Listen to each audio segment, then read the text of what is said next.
Attention, please. The show starts in 10, 9, 8, 7, 6, 5, 4, 3, 2, 1, go. What is going on, everybody? Wrenchin Wednesday 12. Hopefully everybody can hear me. We normally have a snafu about this time when I'm feeling nice and confident. Waiting for producer Kaylee to give me the head nod. Everything looks like it should be working on my end. Cool. It all works. What's going on, everybody? Good evening. Good morning to some of you. Bud says that the clock is too slow. And the timer is off compared to the... Oh, that's... Well, the timer's always going to be off to the audio. And the timer shouldn't have been on to the audio at all. I started it. Malcoat, leave me alone. First you're late. First I'm late, now this. There's just no pleasing you. Dank, what's up, my man? How are you guys?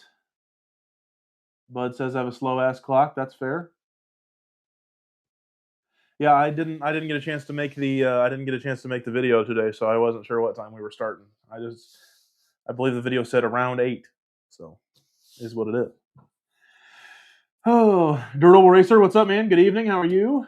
Man, 36 people in here already. I remember when we were begging for like 10 all night long. That's pretty cool.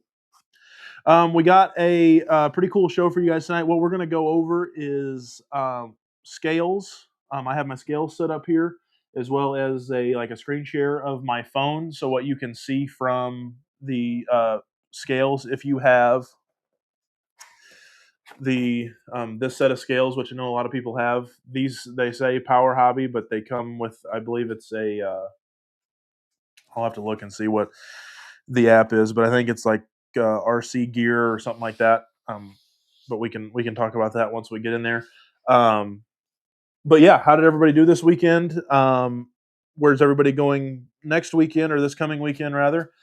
And what's up in general? I know I had a great time at PT's on Saturday. Had a very eventful practice. Tried to get cute with some diff stuff, and ended up blowing up 2 diffs in practice. So rock on. But we'll share about that a little bit, and then I can show you guys how much of a goober I am, and explain what I did and why it didn't work. That's what I'm here for. And yeah. So I don't know if I have a diff rebuild kit in here to show. So yeah, I think I used all my diff rebuild kits to be able to race. But Dustin, if you're still in here, this new packaging is sweet. If anybody hasn't seen the new GFRP packaging, it's very, very cool, and I think it is fantastic. It's much better than just a plastic sack with a cue card on it, or a plastic card on it. So look at that. I do have 2 diff rebuild kits that I could have used instead of buying more.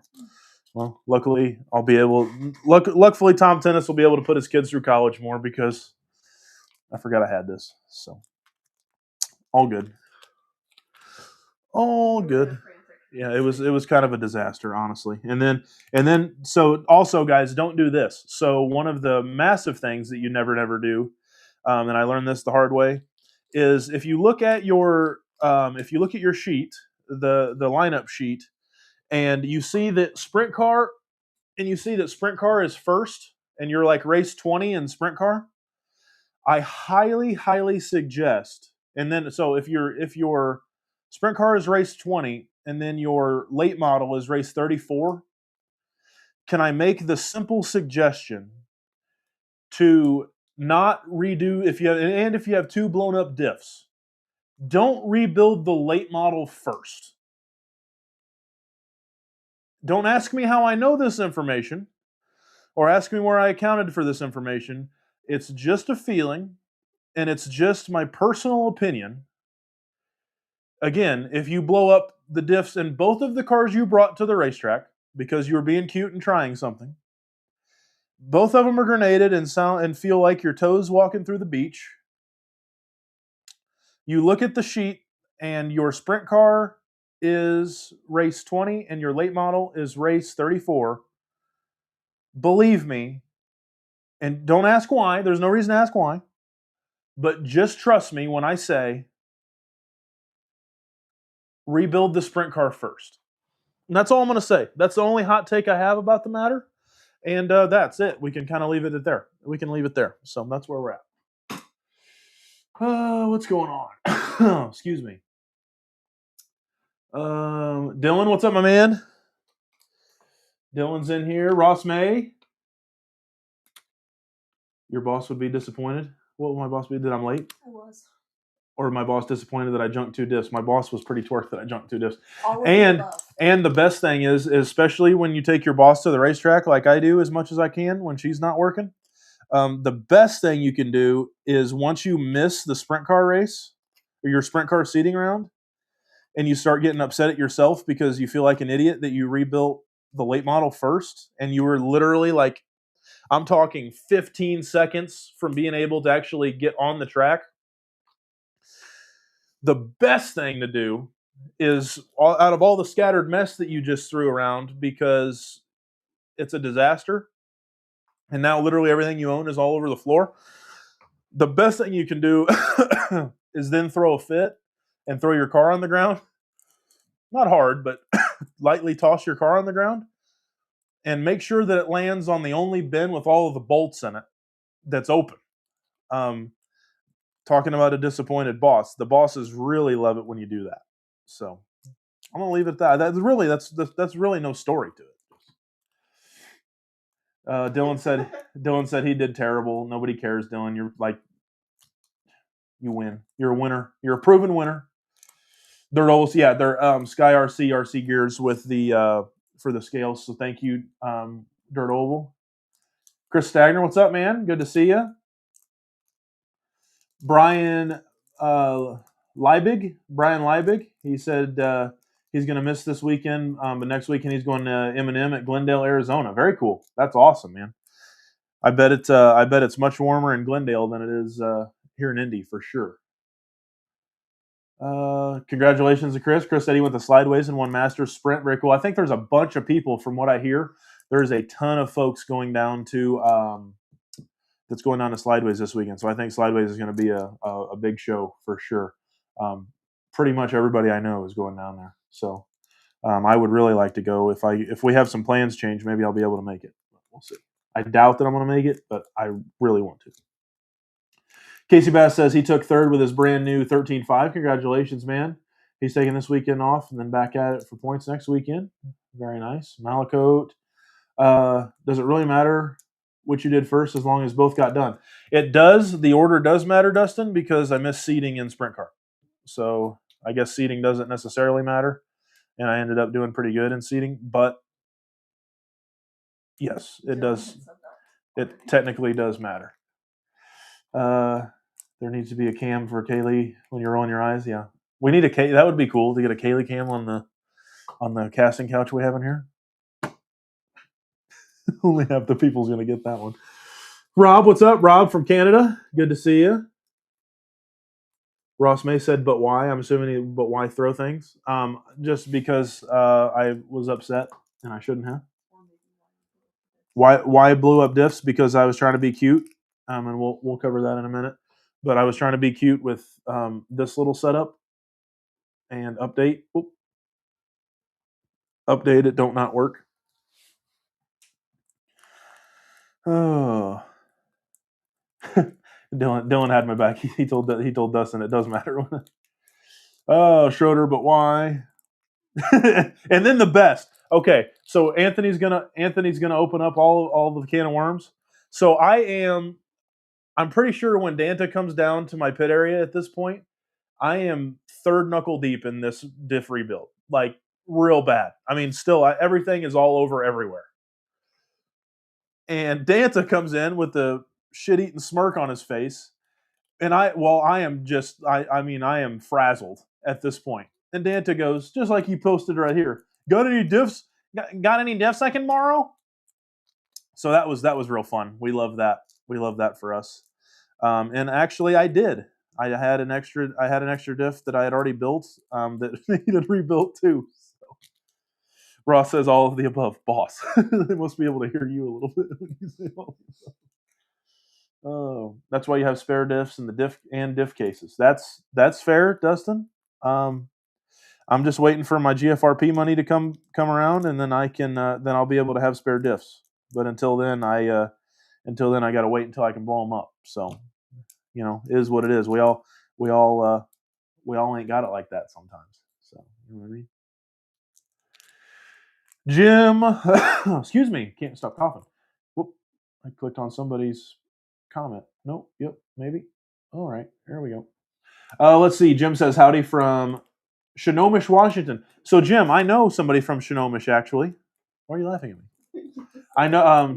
I believe Chance and Hunter Crum are from Snohomish, Washington, if I'm not mistaken. Maybe you can tell me that on the big car side. They live here in Indy now. With I'm good buddies with those guys. So I know Snohomish very well. Snohomish very well. Yeah, Bud Denning says that I should pit with him if he comes. I should pit with you if I come to Motorama. Yeah, you must have had a great time at Motorama as well, I'm assuming. Jesse Jacobs, always spare diffs already built. I have one, and it was. I don't know why I chose this lifestyle. This one was perfectly fine. I don't know why I didn't put it in the car. I think you were frantic. Yeah, I was frantic and probably forgot. But this one's done. This one's done, and it was done or ready to be done. Jokes actually on Uric. Uric was one of my buddies. It was super nice and brought his entire case down where he has like 9 diffs built in it, and was like, "Here, just use mine." And I was stubborn and didn't, and so maybe I just put my junk one that I had spare built in his case, and then I took one of his good ones. I can't remember. I'm kidding. But no, I knew they needed probably rebuilt, so I honestly thought that I had time, and then I didn't. So that's kind of how that ended up being. But it is what it is. Yeah, there's Uric. Uric says, I did offer you like 10 diffs. That is completely fair. Did you see Andrew Schroeder? I missed the screw confetti. Let's see. Stagner says, I keep 2 complete trannies with me at all times. That's fair. What's their names, Chris? Oh, is that not politically correct? Kaylee just slapped her head when I said that. That's probably not good. Oh, you mean transmit. Got it. This is a family-friendly show, everybody. Relax. Yeah, Schroeder, you came in probably about 3 minutes too late after we got everything. Mainly Kaylee got everything picked up. So, Dirks. So Spencer told me that's not true. Spencer, you did not tell me. You told me that I was a goober for putting ceramic bearings in my diff case, and those ran perfectly fine all weekend. I'll have you know. So no issues there. I blew up the diff because of the thrust bearing and the thrust bearing washers. That's why I blew those up. Bud has diffs, I know, but I should have had diffs myself. Lakin Young, what's up, Lakin? Good to see you. And let's see, Malakote's back for more. He says there was like 200 entries. You should have plenty of time to build diffs. What was I doing? Well, I was also shaking babies and kissing hands at one time. A lot of people were coming by, which is always really cool. Dirk said it still counts. I don't think so, Spencer. If I blow it up this weekend, if we get to race sideways together, then you can give me crap. Jesse Parks, what's up, Jesse? Good to see you. I got $1 on Samco first heat. What's that mean? Bud, what's that mean? Mark's in here. What's up, man? Good to see you. Kaylee, you can't be under the Scale Labs commenting that I get easily distracted. All right, guys. So to get off of this tangent, I know I'm trying to be funny, but something that I did try, and with Dustin being in here, it is actually interesting. I was chiseling out Justin's face on Mount Rushmore. Yeah, those graphics take forever to make. So yeah, I was working on it and lost time. Jesse Jacobs is already calling me out. So Jesse, yes, and I did it on purpose. Is the even worse part. So, and then Dylan says that Malakote builds diffs as fast as he is on the track, so that's super fast, super duper fast. And then, I was chiseling Draymeyer's face onto Mount Rushmore so that we had cool graphics this week. You're right. So what I did, guys, is, and then I know, so go ahead and start berating me now because I'm a goofball. The thrust bearing washers in here, I'm not taking them out of the package just because I want to keep this clean and all that. But the thrust bearing washers, I ran them inside rings out, running them on the flat surface, thinking that I was really going to be onto something. And update at approximately the 25 lap mark, both diffs really try to exit stage left. And it made it about 25 laps, and those balls made their own groove on the outside of the ring and quite literally were the worst diffs that I've ever felt in the entirety of my life. So make sure you have your cages flipped in, and don't be like me. And that's about all there is to it. On a serious note, because I really kind of screwed up my whole race day by not seating and all that. So I took one for the team and learned for all of us. So don't do that. It definitely will make its own ring, and then you have a bunch of junk. So that's all there is to it. Let's see here. Good evening from Arizona. What's up, man? Let's see. New oh man, sorry. New Agre Surfing. What's up? And then Mr. Custom Paint. Oh man, that's a tough one. Mr. Custom Paint. What's up? Malakote says that he runs his diff rings flipped. So you flip them, Dustin? That's you're joking. There's no way. Maybe, I don't know. And then Lakin says, "Is there a race that you're wanting to go to, or is there a race that you want to that is on your bucket list? That is or was on your bucket list?" Yes, obviously there is. I have done a lot of local racing as far as I think I've been over to Iowa. No, that's Western Illinois. So I've raced in Illinois. I've raced in Indiana. Let's call it Kentucky, and a few other places. But I obviously the big ones like the majors I would love to hit Lakin. So I would love to go to Motorama. I'd love to go to Chili Bowl. I'd love to go to Mississippi Thunder or Mississippi Battlegrounds. Mississippi Thunder's a big track. Mississippi Battlegrounds. And there's all kinds of like really cool tracks that I would love to go to, and even like for club races that I'd love to go and race and see. So, and there's cooler and cooler ones kind of popping up all over the place. So I'm sure that list is going to be kind of fluid, but for the most part, the two big ones, I really want to go to Motorama, and because I feel like at Motorama for a lot of it, the racing can be kind of secondary, just with all like the cool arena cross and things like that going on. And then Chili Bowl, obviously, because it's Chili Bowl. I would love to go there, and then obviously be able to see the big cars too would be sweet. But those are definitely my big two. I really would like to get up to Michigan and race at the Crater. That seems like a really cool place. Trying to think where else. There's a lot of really cool hard pack type races out west. I know Hobby Action holds big races. I would love to go and just see Hobby Action and their whole facility. I'd love to go to, I believe Ron Johns is in Florida. That track's pretty badass. At least it seems to be pretty badass on video. Yeah, so there's places all over that I'd like to go. I mean, I have a huge list of places I'd like to, so absolutely. Bud Denning says grooves hold dirt. Yeah, if they're flipped out, they definitely hold dirt now. Malco says you have to check your diff on the diff checker often, as it will loosen. So, yeah, it loosens by making a groove on itself. Malaco says he wants to race at 39 Raceway. I hope everybody in here wants to race at 39 Raceway. That would be awesome. Or Raceway, what did I say? 39 Raceway? Sorry. Raceway 39. Malaco, you're killing my my clicks here. Everybody needs to go to Raceway 39. I even called it the wrong thing.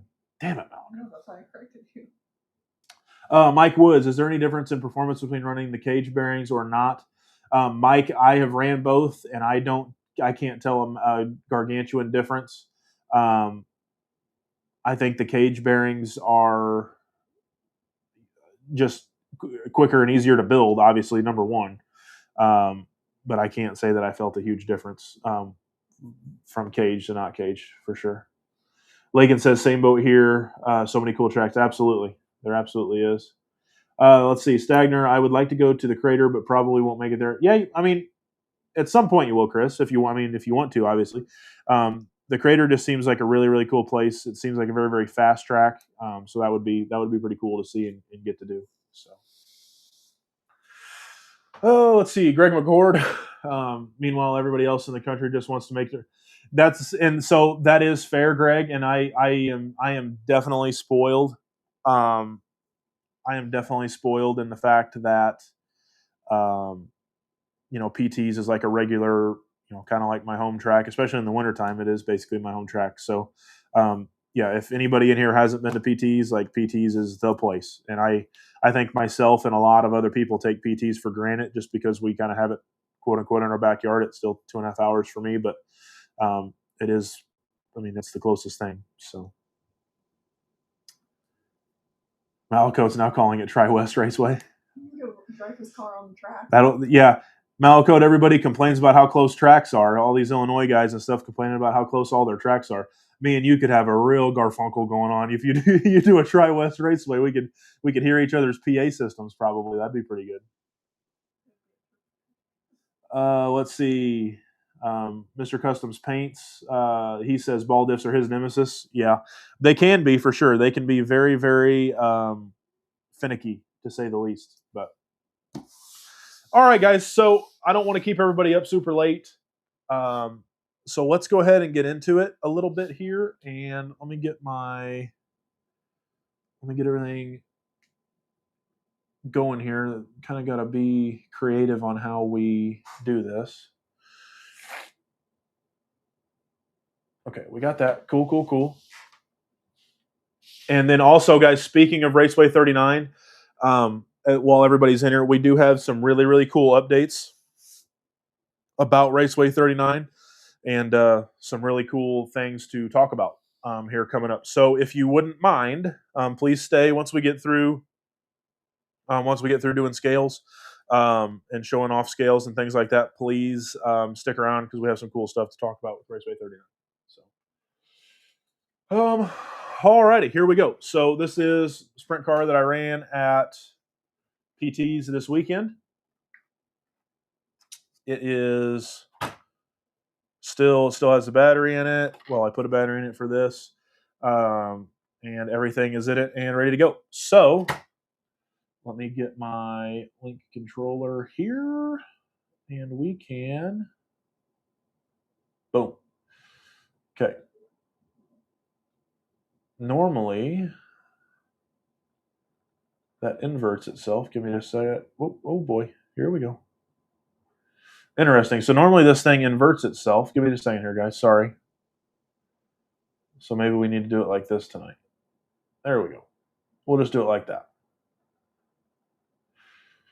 I'm working on some different cameras here, guys, so I think it'll be pretty cool to go from there.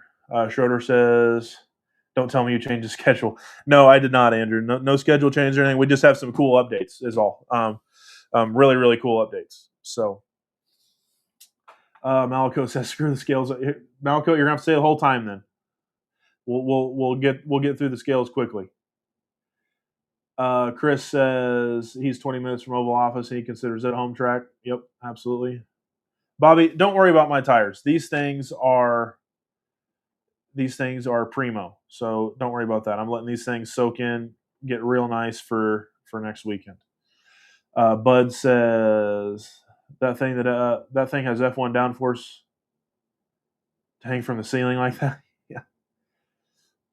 And let's see, Ross. So funny enough, we'll just tease it here. Ross May with McAllister is one of the new Malaco.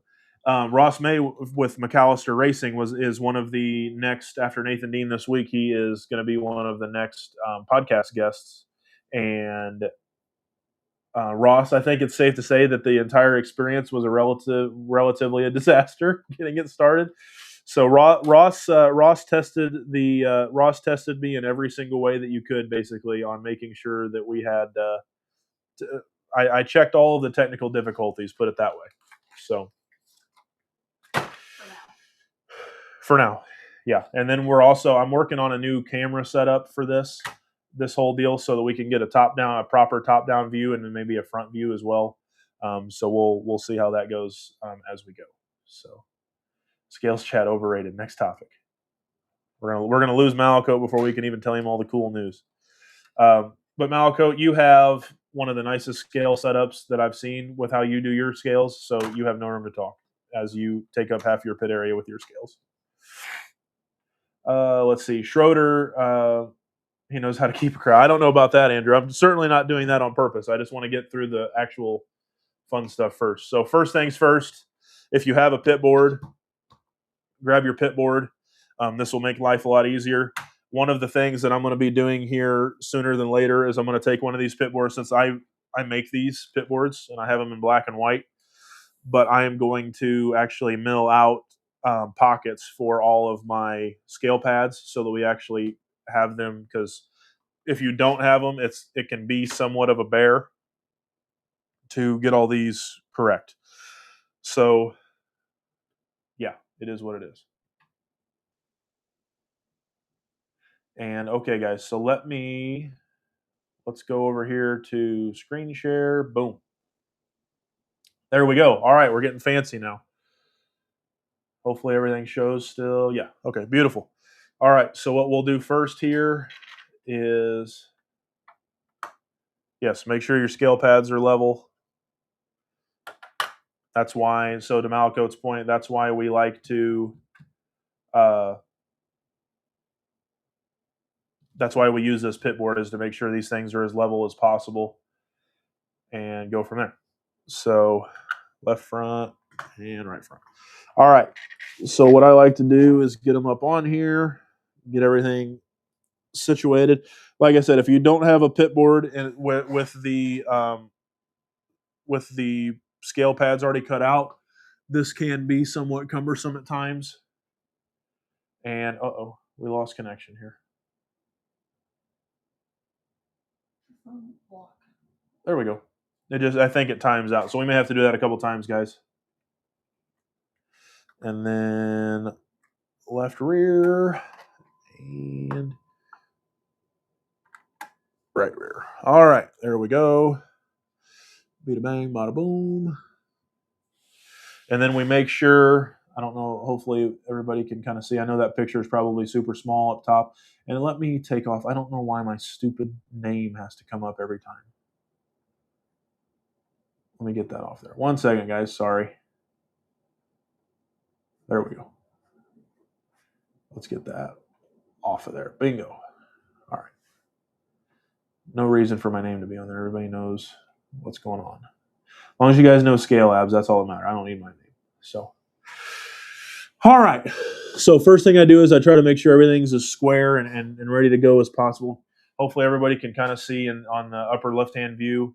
And then, so I make sure right now I'm not looking at any numbers at all. I'm just making sure I'm getting everything kind of ready to roll, making sure that everything's in the center of the scale pads the best that we possibly can. Make sure, obviously, your left front's at your left front and all that.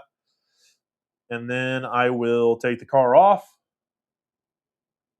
make sure everything goes back down to 0, and then set the car back down, and now we can look at numbers.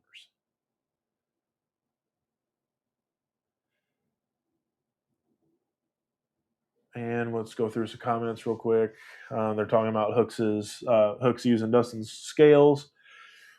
And Brian Klein says that Malakote has a. Now Malakote's building a 27. Malakote, does the 29 come out in July?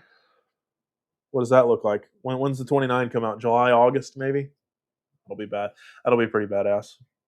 20. You heard it here first on the Scale Labs live stream, guys. Wrenchin Wednesday.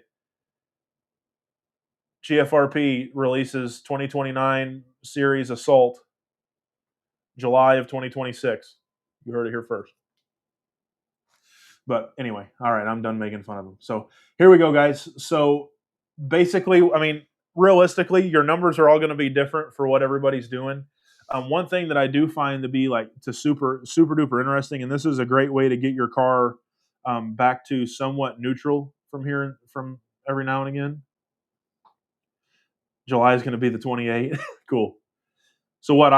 September, October, the 29th, 29 will be out. That's when I'm waiting to buy until the 29, guys. Mr. Customs Paint says, bear with me, new to this purpose-built stuff. Do you set ride height first and then scale? So and this is where things get a little bit tricky or different for me, guys. And again, everybody is going to be different. Let me put this back up here for a minute. In my opinion, everybody's going to be different. So, oh Lord, we're drifting. Oh boy, we're drifting still. Okay, hold on. I don't know what that's about. What is happening right now? Sorry. That's never done that before. Okay, so anyway, guys, sorry. So what again, everybody, there's 1,000 ways to skin a cat. I am of the opinion, I only use my scales. Imagine that this is the day after a race, but I only typically do my scales the day after a race and the day before a race. And just to make sure that I'm back to, I don't have anything silly, especially if I change a setup or do something like that. Make sure that I don't have something silly going on. Make sure that I don't have any, really, really goofy numbers or anything like that. Or, if like something were to, but the big thing when I use these is after a race. Especially if I've went through and I've changed a bunch of shock collar heights or changed a bunch of stuff. And if the car was good or if the car was bad, I can take my race day notes and then document what the weight changes were or like what the corner weight changes were. And then I can allocate that to, I had X amount of weight change in the right rear from start to finish, things like that. So to answer your question, Mr. Customs, is yes, you always want to be in what I would call race trim when you're scaling. So like right now, batteries in it, everything's in it. Everything is this thing is ready to go onto the racetrack, or it just came off the racetrack, however you want to word it. But that's the only time that the scales come out for me. There's really, in my opinion, there's no reason to scale it like if you don't have the body on or you don't have the wing on or you don't have a battery in it or whatever, you're relatively wasting your time. So I would make sure that everything's in race trim and then scale. And again, just because I'm saying that, guys, doesn't mean that I'm right or wrong. Do whatever is best for you and do with it however you're going to use it the most, and kind of go with it from there is how I would suggest doing things. But that is how I use scales, and this is how I use my scales. These are my scale numbers. Whoops. Sorry, I will have to refresh my phone every once in a while, guys. There's just no way around it, I don't think. But this is how this is definitely how I utilize my scales. So pre and post race, and with the significance being placed on post race, so that you kind of understand what you changed and what percentages and bias you change. Because a lot of times, if you're changing shock collars or putting a turn in here or putting a turn in there, you're more than likely you're doing it on the fly. So it's just nice to know once you set everything back down and you start measuring everything and you fill out a setup sheet, you kind of have an idea and an understanding on where you're going. So pretty much that's where we're at. Mike Woods says, don't you push down on the center of the car before taking readings? I don't typically, Mike. But what I will do is let me see if I can not go crazy again here. Because the last thing, you really don't want to overload your scales either. But one thing that I will do is when I pick up on everything, then I'll set it back down. I will kind of pull down a little. If you guys can see that, I'll kind of pull down on it and let it set. You're probably not doing anything wrong by if we can do it here. If you want to wiggle the car out a little bit and get it setting good, I mean you can. Just definitely don't overdo what I just did there and really, try to make the chassis touch the ground or something because these scales only like so much weight being placed on them. So if you do that, let everything kind of chill out a little bit, and then we can go from there. And that's also kind of the issue if you start moving stuff around. I really need to have a pit board that's cut out specifically for it, at least on the back side, and then have a normal pit board on the front side. We will work on that from there. Danta, what's up, Anthony? He says if you want to change the spring of the track using the scales is the most accurate way to get corner weight numbers back the same, but change the rate. Yep, absolutely. Malakote says that Mittler Brothers are making some really nice. Are they making them for? Like as in Mittler Brothers, as in the big car stuff, Dustin? And if they're doing that, are they making it for RC or I can't ever tell when you're messing with me or not. if you're goofing me.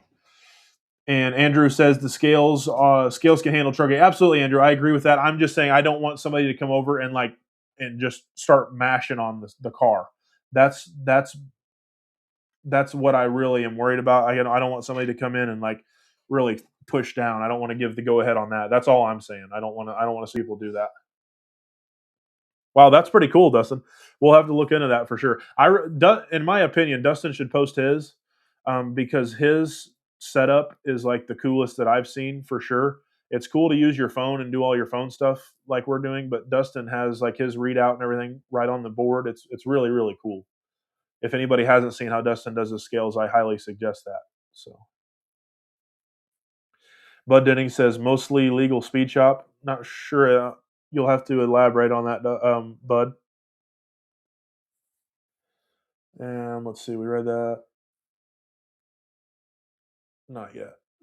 Oh, Bud must have been the one giving Dustin his info. And then is the mostly legal speed shop Bud who's coming out with them soon then, or what's that look like?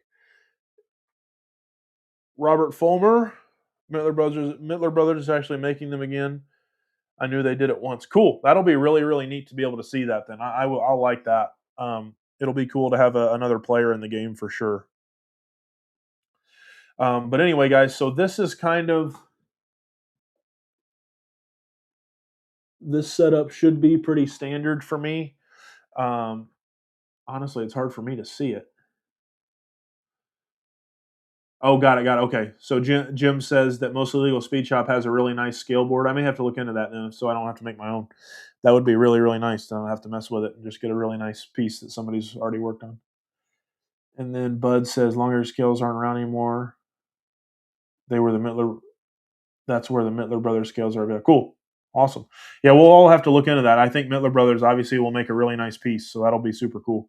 I'm assuming, guys, I don't know, but can somebody correct me? I'm assuming that is the that's the like Mittler Brothers that like used to be a truck team. I don't know if there's any. Izzy put a link in there.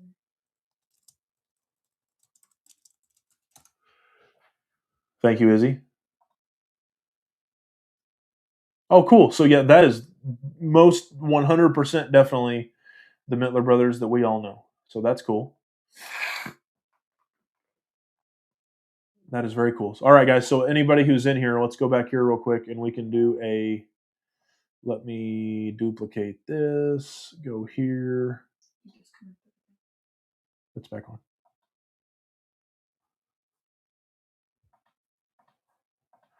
Okay, so let's go here. Give me just a second, guys. I'm actually changing over my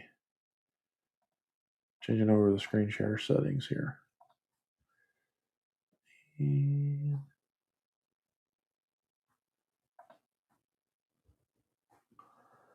man, why is this such a pain in the butt?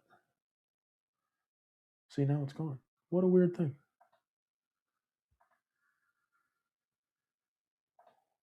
Here, remove from scene. Give me just a second, guys. I'm sorry. Hang with me for just a second. Replace screen share. There we go. Nope, not going to let me do it. That is the damnedest thing. I can do it no problem when I'm not streaming, so I'm not sure what that's about. But that's okay. It is what it is. No biggie. We're just not going to be able to do it, guys. Sorry, I was going to bring up the Mittler brothers.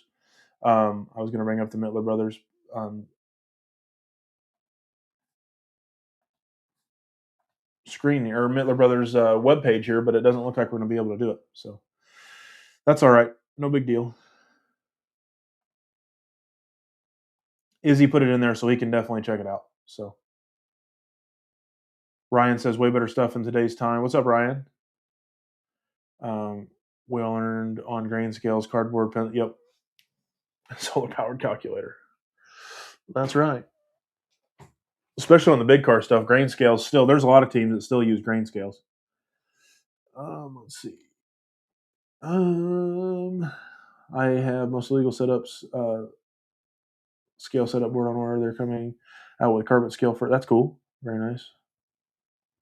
Robert says they make fabrication tools for real. Yes, Mittler. That's what Mittler Brothers do. Yep. So that's what I was really curious of. And Izzy's in here, my man. Greg McCord says on your iPhone, go to settings, display brightness, auto lock, and then hit never. So Greg, what I'm doing though is I am screen mirroring it, and I think it's the screen mirroring from my phone to my Mac that's timing out. I don't think it's necessarily the phone because my phone's not even on. My phone's screen isn't even on right now. So you actually can't use your phone and do phone mirroring on a Mac. So Dennis, you're late. Dustin gave me a hard time.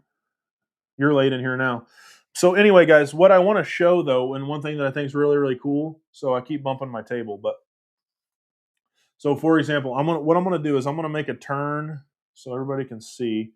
I'm gonna make a turn on my right rear. I'm gonna take it a turn down. Now I'm messing up my all-star setup, guys. So now my car's gonna be junk for PTs in 2 weeks. Just kidding. So then anytime I do make an adjustment, right, wrong, or indifferent, I do set the car back down. That's just a me thing to kind of reset the scales. But what you can see now is I took out, I believe that would have been, it took one turn, moved everything around like what I was looking at the left rear. So let's see here. So we're at 1964. And what I'm going to do is I'm going to take my right rear back out. I'm going to take that turn back out. So 1964 is what everything was.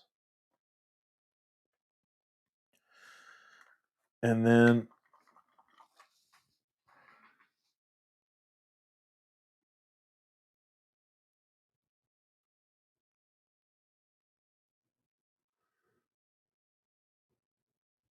okay, so it took out about 0.04 ounces out of that left rear weight, or right rear weight, rather.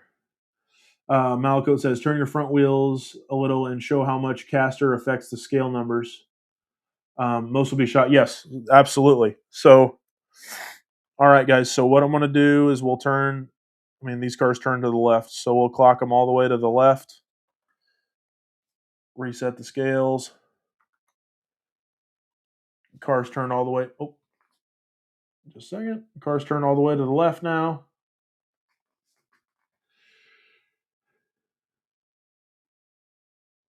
And yes, so quite a bit. So the big change, guys, is look at your cross. So that cross weight changed a ton. Now we're at it's almost too small for me to see on my screen. 44 and 55, I believe. And actually, here, I think I can do this. Yeah, much better. So now we have 55 right rear cross and 44% left rear cross, and that measures the cross weight from the right front to left rear and left front right rear.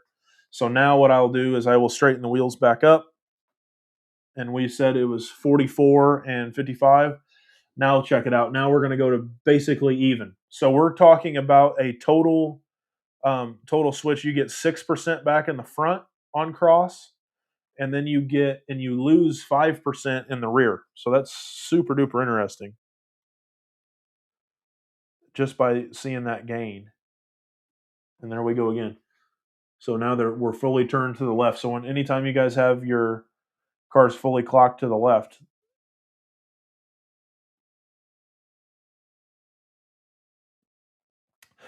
James Walden says Robert Fromler is one of the most talented fabricators he's ever seen. That's pretty cool. Robert, you're a very good fabricator, huh? That's pretty badass. Sounds like Robert is a drag racer from Outlaw 10-5 days. I think, isn't that a drag racing class, or am I crazy? I feel like Outlaw 10-5 is a drag racing class. Maybe not. So anyway, guys, I just wanted to show scales tonight and just give a brief introduction. We can go on a really, really deep dive if we want to at some point, but I just wanted you guys to see, and Dustin made a really, really good point of changing that caster and how much caster actually does change on these cars when you're turning, and especially those percentages. It's a big deal.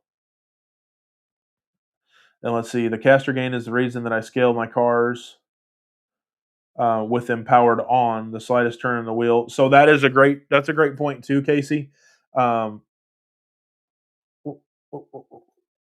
is a good. Oh, looks like I lost Wi-Fi. There we go. Casey says that he turns his car on. I don't disagree with that, Casey. I don't think you're crazy for that by any means. But I do make sure that I'm cognizant of my wheels being straight. But if you do want to scale with the car on, I don't think that's silly by any means. So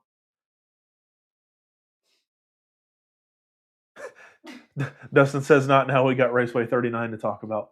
We are at almost an hour, and I actually have some work I got to go back out in the shop and do tonight, guys. So we are probably gonna cut it there and talk about Raceway 39. We've lost about 10 people since I started goofing around with scales, but excuse me. So anyway, that's a brief introduction on scales. If you guys really like scales and want to know more about them, and want to go into a deep dive maybe next week, reach out to the page and let me know. And we can kind of go from there. Let's see. Robert says, yes, he's been building race cars, primarily drag cars, for 40 years. I used to race off-road RC from 85 until 2000 and haven't touched a radio since. Outlaws. That's pretty cool that you're here then if you haven't touched a radio since 2000. That's awesome. And Outlaw 10-5 was a class that was starting to come back, won 5 championships, but I've worked on dirt cars also. So that is badass, man. That's really cool. So by no means am I saying this to be braggadocious or anything. I'm literally just saying it because we're talking about some drag cars. I used to be, before I started my own business and everything, I was the lead engineer at Don Schumacher Racing. So I got to work on literally the most badass drag cars, other than Pro Mods. Pro Mods, I think, in my opinion, are the most badass drag cars. But I got to work on some pretty badass drag cars for a few years there before COVID got weird. So, yeah, so I have a pretty extensive drag racing background too, which is awesome. So that's really cool to have you in here. I appreciate you stopping by. Jesse Jacobs says, but you're never turning all the way to the left, so you're not going to have that much percentage change, right? Personally, Jesse, I feel like I pretty well turn. I pretty much lock my stuff out, not all the way around the corner, but when I'm turning, I definitely crank the wheel all the way to the left. So I would say, you can kind of do it at whatever percentage you want to change it to. But I would say that definitely at some point on the racetrack, almost every lap, you're going to be pretty much full balls to the left. So, just my opinion. But the other interesting thing is like watching your left front sidewall roll under. That's super interesting. There's all kinds of really cool stuff that I don't think has gotten enough attention. These cars going into a dynamic state, like on a big car or a late model, it'd be when the car goes into yaw. Um, it'd be super interesting to really go on a deep dive on these things and really check in and check out check out what these things are doing. Dynamically. We almost need to make a little pull down rig for these things and see what they would do. That'd be pretty sweet. That would be pretty sweet. Dustin says, Jesse Jacobs, maybe not to the left, but to the right, we do that a lot. All the way to the right. Oh, if you go to spin out or something. And like I said, maybe I don't, Jesse, and maybe you're right. Like maybe we don't go all the way to the left, but I feel like I lock mine out, like at least just for a second, like when you flick it a little bit. But maybe I'm missing out there. But you can absolutely like change it to whatever you want. Like if you want to meet in the middle, you can leave them right there, and then there's your weights. So you can absolutely do it kind of however you want for sure. Robert says he just bought a Triple P a few months ago, hasn't been able to do anything with it yet, still gathering tools and so on. Made a purchase on a setup fixture today. Getting closer. Thought I like all the gadgets, maybe setup tools, shocks. Yeah, absolutely. There's all kinds of cool stuff with all this, man. He is. We got somebody that's all in on a pull down rig. Heck yeah. Yes. So I got talking about Don Schumacher. I was basically there the last couple years that it was what is that, a 7-car team. So I was there when I was there the last year that the Infinite Hero and Make a Wish car were there with Jack Beckman and Tommy Johnson Jr. Miss Terry Chandler, when she passed away, the family kept those cars going, I think, for a year or 2 more years. I got to be there for that. Then Leah was there, Matt Hagan.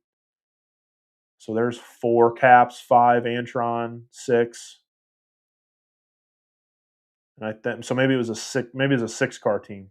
And then Paul Lee was down. Paul Lee was on the other side. They rented some space from us. And I'm trying to think who else would have been. I feel like I'm missing somebody. Maybe I'm not though. But anyway, yeah, it was really, really cool and an unbelievable experience for sure. So so Bud says turn right when you're going down the straightaway. That's fair. Get the car. So there's a little bit of a right turn. If anybody's watching the scales still. So kind of just kind of does the opposite for that camber gain. Jesse says, Dustin, because of the rear steer, it's basically turning right to go straight.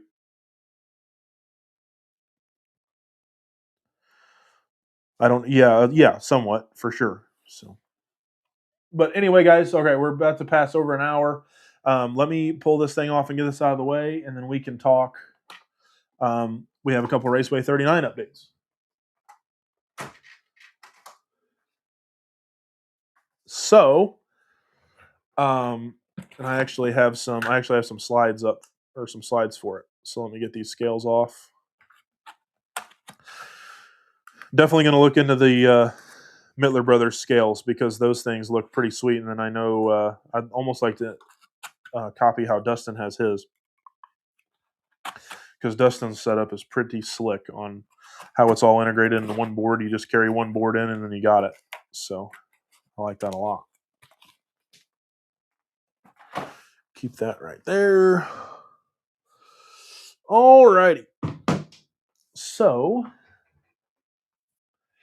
all righty, guys. So if you guys haven't noticed, even in this screen here, we have a new logo that we're kind of not talking about here, is Master Stacker. So, yes, please, bud, please send that over. So, pretty cool thing here. Master Stacker has come on board with Scale Labs and Raceway 39 as a sponsor of the track. So Master Stacker is a company here in Brownsburg that basically utilizes some really, really cool builds they really can do pretty much anything custom that you need. So they do a ton of, so like this is an assembly table for a local business. And again, they're here local in Brownsburg, Indiana. And then producer Kaylee's putting a link in there for us. And she put, check out Master Stacker. And is there a link too? If you click it. Oh, on my end, on my end it won't show. I'm sorry, but anyway, guys, if the it might just be my end, Kaylee, so don't fret it too bad. And then, so if you guys take a scan of the if you guys take a scan of that QR code on the screen, that'll take you to the Master Stacker either Facebook page or website, and you can really see some of the builds that they're doing there, which is pretty slick. So if you guys need any custom builds or anything like that, they can do an assembly station, or like this, they do a lot of stuff for people even at their homes. So I think pretty much all of us in the world have these yellow top storage bins, and they make it where you can have your storage bins and have them easy access to them, and not have to unstack them.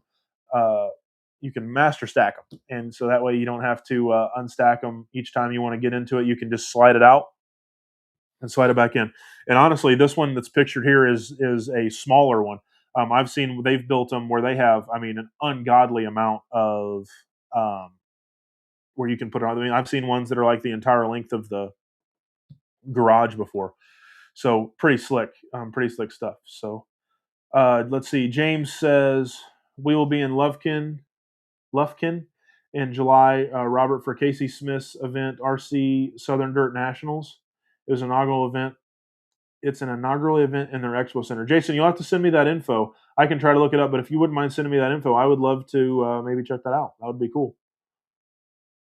More stuff going on down south. That's awesome. Josh, what's up, man? He says nice. And then Brian says that's a pretty slick idea. Absolutely. So another thing, guys. So outside of Master Stacker coming on board with Scale Labs, as well as Raceway 39, and mainly with Raceway 39 for sure, we're utilizing our platform here with Scale Labs to be able to show them off. But these guys are racers, so they actually reached out to us on the Raceway 39 page, and I believe, Kaylee, they said there's 6 of them. There's a group of like 6 of them that's all family, and they all have low Cs, and I'm sure we're gonna get them converted over to getting some purpose-built cars and stuff here in our local Indiana area. And obviously that's kind of the goal with Raceway 39, as well as hopefully someday, knock on wood, we will have a maybe we could be fortunate enough to have somewhat of a national presence if we build a track nice enough. But we really want to build up our local Indianapolis dirt oval scene, because it's essentially non-existent. Everybody that's here, the few people that are here in central Indiana, have to drive all over the place to be able to race. So if we can build up a really nice, really cool group of central Indiana racers, I think that's going to be really, really great. And ultimately, that's the main goal. So, and as we keep going here, I want to keep showing you guys some of their awesome products. So then they made, and again, it's all out of they're making things out of 2x4s, but they're making it where it's just top quality stuff. Kaylee and I actually went and got to see some of their stuff, and it is unbelievable how quality these guys are making it. Jeremy and his whole team are really doing a pretty badass thing over here. So, and then, so here's another that might have actually be even that same assembly station, if not it's a smaller one. But they make these such cool assembly stations. Like everything about what these guys. Oh no, this is another one, because you can see that other assembly station in the back. So what these guys are doing is really pretty incredible. So if you guys are in central Indiana, I don't know how far. I should have asked Jeremy before we got started, but I don't know how far they're willing to travel to bring you guys finished benches. But I would assume that if you make it right for them, they can make it right for you, and they can get them to you. So maybe throw them an idea for scaleboard. Absolutely, yeah, Brian, I like that. That would be probably a pretty good idea for them to make some scale boards, and yeah, they can make the pockets and everything. That'd be really cool. Great idea, Brian. Thank you for that. Yeah, we can pitch that idea to them as well. And then check this out. So really cool table here, and then they have all kinds of that is a table there that is pretty slick to where you can have storage up top, storage at the bottom, and even has a overhang. But what you guys aren't seeing here is like all the way around the edge here, they have everything routed to where it's not a sharp corner. They have everything routed to where, I mean, it is pristine, and it is honestly some of the nicest quality I've seen in a long time. So, and like these are on casters, so these are big heavy tables. I believe these are 8 foot by, what were they, Kaylee? 8 foot by 6 foot or something like that. 8 foot by. They're long. Yeah, they're long and wide. So these things are very cool. Plenty of storage on the bottom, and then you can just you can roll it around, move it however you want with the casters. Very cool. And what I haven't been telling you guys the whole time is, again, Kaylee and I got to go meet them, and what you guys just seen in these last 4 photos is with their sponsorship, Raceway 39 is going to have at least 9 pit tables at our facility. So we have a Dustin, you're a little late.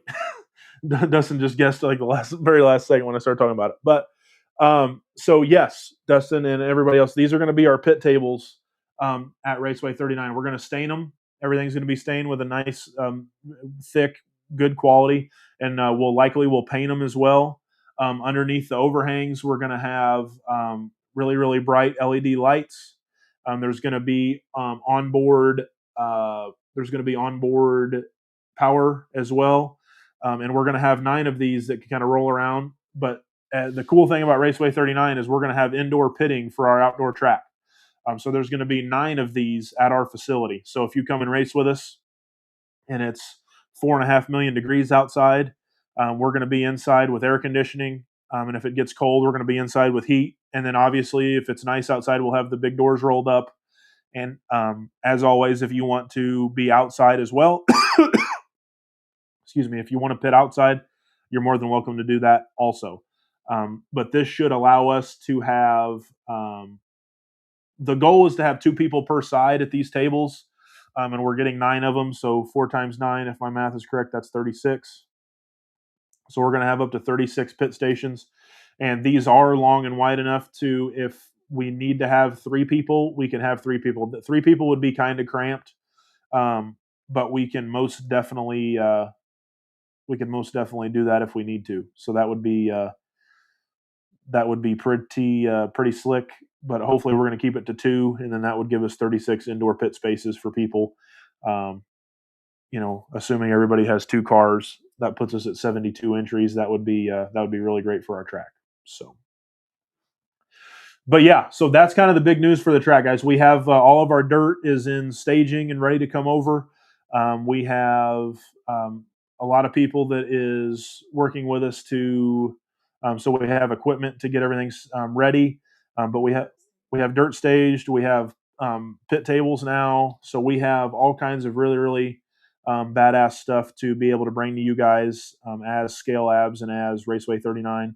And obviously those 2 names are going to kind of run side by side together.